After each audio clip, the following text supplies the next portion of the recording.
Welcome back to Movies TV Mad. You can follow me on Twitter at Movies TV Mad, and welcome to Wednesday's edition of the DC Universe Daily. On today's show, I want to talk about my mixed relationship with the Flash movie and why I'm excited about it again. And very excitingly, Andy Muschietti is talking about the movie at long last. He hasn't done this since the two DC fandoms we saw him on.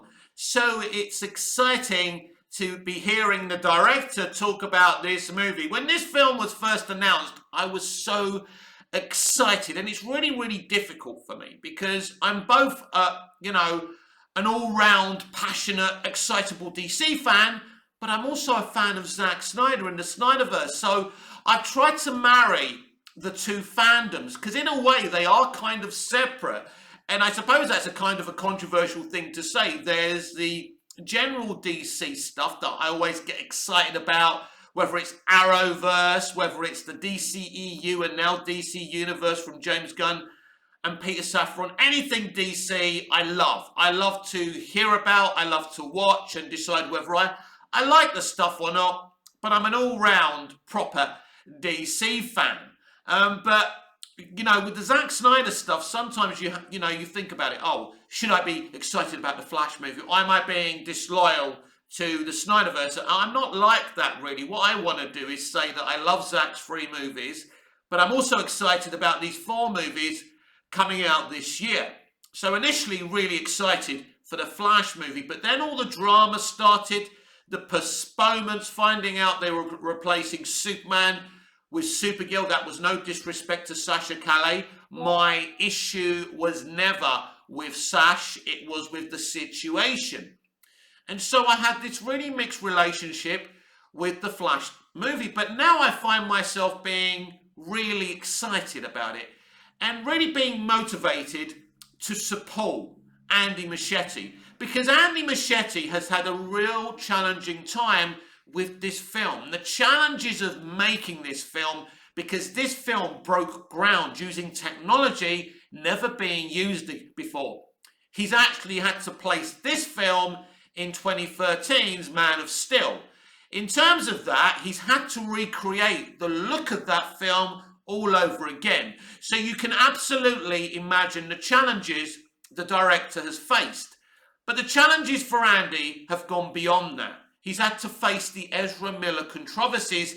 He's had to face the real-world situation that his film could be pulled from cinemas and movie theatres all around the world and never be seen by an audience. And, you ask any director or writer or actor, when their movie's coming out, the excitement of all your hard work, being for something. But, imagine being the lads who did Batgirl, finding out through other people that their movie had been shelved. It's fucking devastating, everyone. And by the way, Leslie Grace actually posted a picture of her in her final design of not her design, but the final design of the Batgirl costume. It looks all right to me. I would like to see that movie. And near the end of the video, we'll discuss the possibilities of us still being able to see that film. I think it's interesting, and I think something could happen eventually. So, as I say, Andy Muschietti's had to face all this shit. None of this is Andy's fault. His film wasn't going to be pulled because it's not good enough, or there's issues within his filmmaking and his job as a director.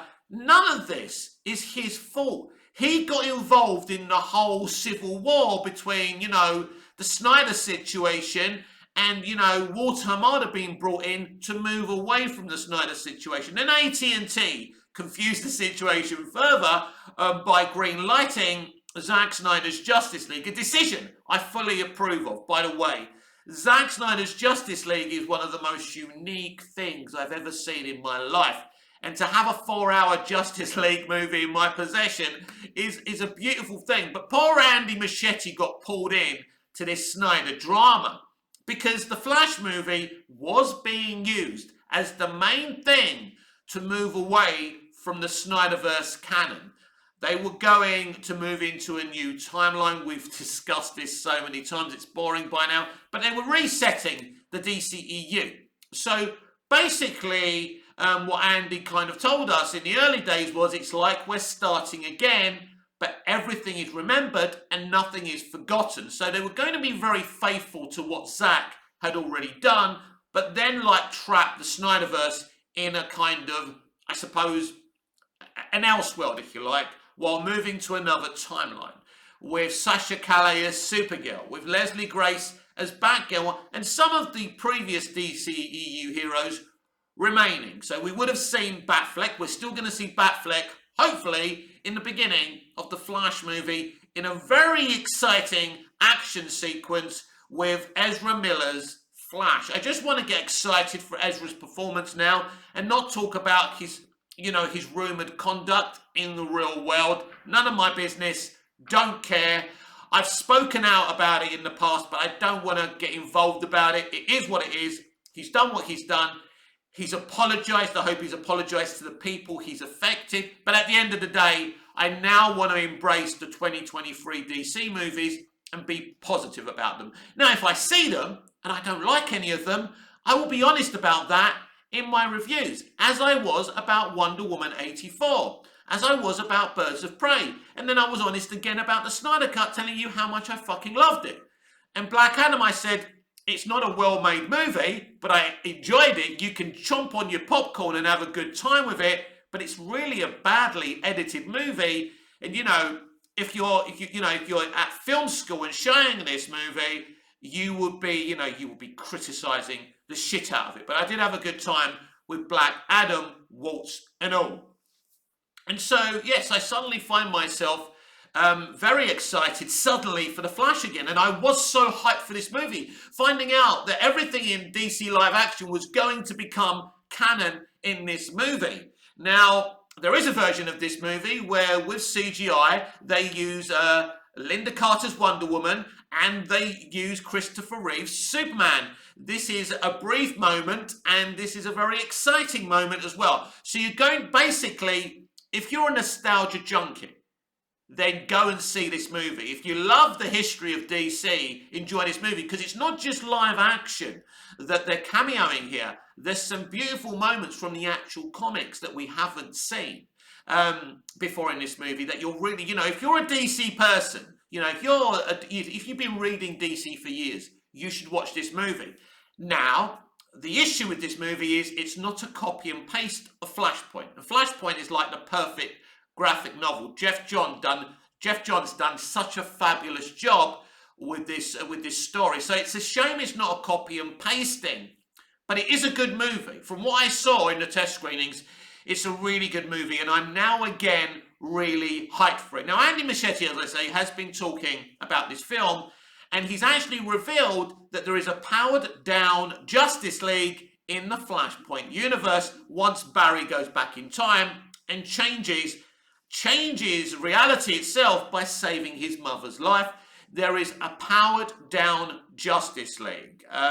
So I'm not going to tell you what I saw of it in the test screening, but it's pretty cool and you're going to like it. So Andy Muschietti's been talking about that as well. So I think that's really exciting that Andy's talking about this. It's actually a huge year for the character of The Flash in live action. Grant Gustin's The Flash is going to be broadcasting its 9th and final season. And you've got this movie. So actually, just celebrate The Flash. If you're a Flash fan, you should be excited about this movie. And I've kind of decided now to let all the politics of DC, the DCEU and Henry Cavill being removed, just put it to one side. Listen, I'm not a boycotter. Now, if I watch something, part of a franchise, and I don't like something, and I decide I don't want to follow a franchise anymore, that's my decision. Now, that's not a boycott. That's just me saying, I'm done with this. I'm not going to watch this anymore. As a kid, there were certain series that I'd watched season after season, then decided, you know what, I'm going to drop this. It's the same with the A-Team. I remember when we went to, like, Robert Vaughn and the A-Team were working for Robert Vaughn and it changed and it was a bit different and it wasn't the same show anymore. I did start dropping episodes, not all of them. So I have done that before. But it's not a boycott. You just decide not to watch anymore. But I'm a DC fan. Like, DC and Doctor Who are really right now my number one and number two things. Actually, my joint things. And, you know, if anything, I'm kind of more hyped about Doctor Who these days. And that's because I have decided, like, I've been re-watching the whole of the revival for months now. So I'm really into Doctor Who. So I've even been doing some videos. But I love DC, and I think if you're a DC fan, like having 4 DC movies in 1 year is so exciting. And I really hope that yet again we don't get postponements and some of these films are not delayed till next year. It looks like we finally are going to see these movies, because all of these movies have been shifted about. In terms of Shazam! Fury of the Gods, that's been shifted to and fro like a fucking domino. Same with the Flash movie. That's been my frustration, because before this movie started getting postponed, I was so excited. And I was so excited to learning more about Andy Muschietti as a director, because he really is a talented director. And that was one decision that Walter Hamada made that was totally right, putting him to make this movie.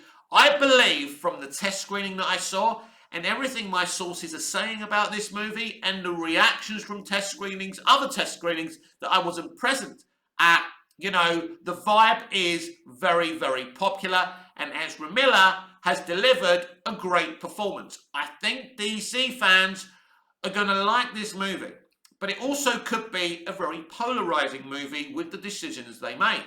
Is Henry Cavill's infamous cameo going to be in this movie? Well, personally, I think this is a movie about cameos, basically. In a lot of ways, this is a kind of Justice League-y type of movie where you're going, basically, right, this movie gets released around the same time that Man of Steel was released in 2013. I think it's around 10 years since Man of Steel when the Flash movie is released. It's literally a celebration of the old DCEU, and with it being populated and treading in Man of Steel so heavily, it does feel like, you know, a celebration of DC, but especially the DC extended universe and everything that we've seen from that universe. You're going to see so many cameos, and you're probably going to see cameos that I don't even know we're going to see. This is how excited I now am for this movie. And as I said earlier, it's been so challenging for Andy Muschietti to go through the shit, that he's been through just to make this movie. And, to hear rumours that your movie could be shelved at any time is terrible. Now, I believe that the movie will not be shelved anymore. But it was thanks to Ezra Miller, coming forward and apologising that settled down that situation. Otherwise, that movie was going to, there was a good chance of that movie being shelved. And DeLuca and Adby told Ezra Miller straight, if you don't sort yourself out, pal, this movie could be shelved. And I think Ezra did start to feel the responsibility. He didn't think there was a reality of the film being shelved. And I think he realised, look, I've worked with some good people. The director's been good to me. It's not right. And at the end of the day, Ezra Miller was a huge Flash fan. He fought for this movie to be this way for years. And I do feel that he and Andy Muschietti, I think, worked well mostly. But Ezra isn't an easy guy to work with sometimes and to be around sometimes. There's no question about that. So that would have been challenging, to focus Ezra Miller as an actor, as a director, to focus Ezra as an actor would have been very, very challenging. So if you're a DC fan, I think, support Andy Muschietti's movie, because I tell you what, if this movie is successful, that's going to be a very, very interesting situation for the future. Because then James Gunn and Peter Safran and David Zaslav are going to look at that and say, do you know what? There's certain elements of the DCEU we're not going to use anymore, but I tell you what we can use, Andy Muschietti. Now, there's been rumours about Andy for a very long time. Now, I don't know his future. I think his future with DC basically depends on the success of the Flash movie. Now, we did a kind of box office prediction thing the other day here on the DC Universe Daily. I think it was a couple of editions ago. Check it out on my DC Universe Daily playlist. And you are more than welcome to do that. But I think this film has a big chance of succeeding rather than failing. I think it's going to be very interesting what audiences think of this movie. We're in a situation now where these 4 movies, as an audience, we don't know in terms of a franchise what they mean. Do they mean anything anymore? Do they matter anymore? It's something we simply don't know. I believe they will be loosely connected to the DC Universe from James Gunn and Peter Safran, because I believe that James is going down the multiversal route. That's just a guess for me. But there are going to be huge changes. You know, some actors will move on and there will be some recasts. We know Henry's no longer playing Superman. We're making the huge leap and assumption that Ben Affleck won't be Batman anymore and they're going to recast Batman in DC Universe. So right now, you know, as a fandom, we're very confused. We don't know what's going on.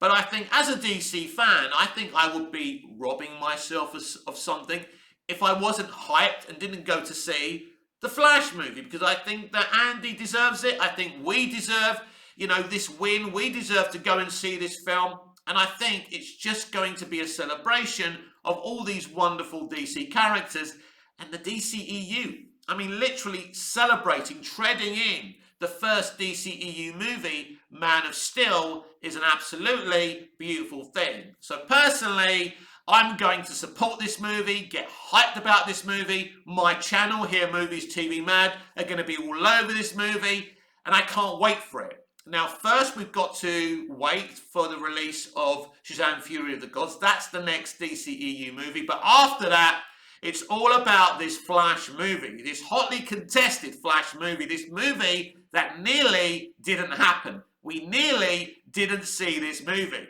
In fact, all throughout last year, I was even asking the question, should the movie be shelved because of Ezra Miller's antics? And, you know, now we know that was a strong possibility. So Andy's really had so many challenges here. And for him and Barbara and really everyone who worked on it, and because I know it's going to be something special for DC fans as well, a celebration of the Flash, DC and DCEU, I'm just really looking forward to it. This has been Wednesday's edition of the DC Universe Daily with me, Mick, your host with the most. Just ask your girlfriends and your wives, please. Please like, share, comment, subscribe, hit the notification bell so you never miss this beautiful perfection. And I'll see you again in the next video. Until I see you again, goodbye, au revoir, auf Wiedersehen.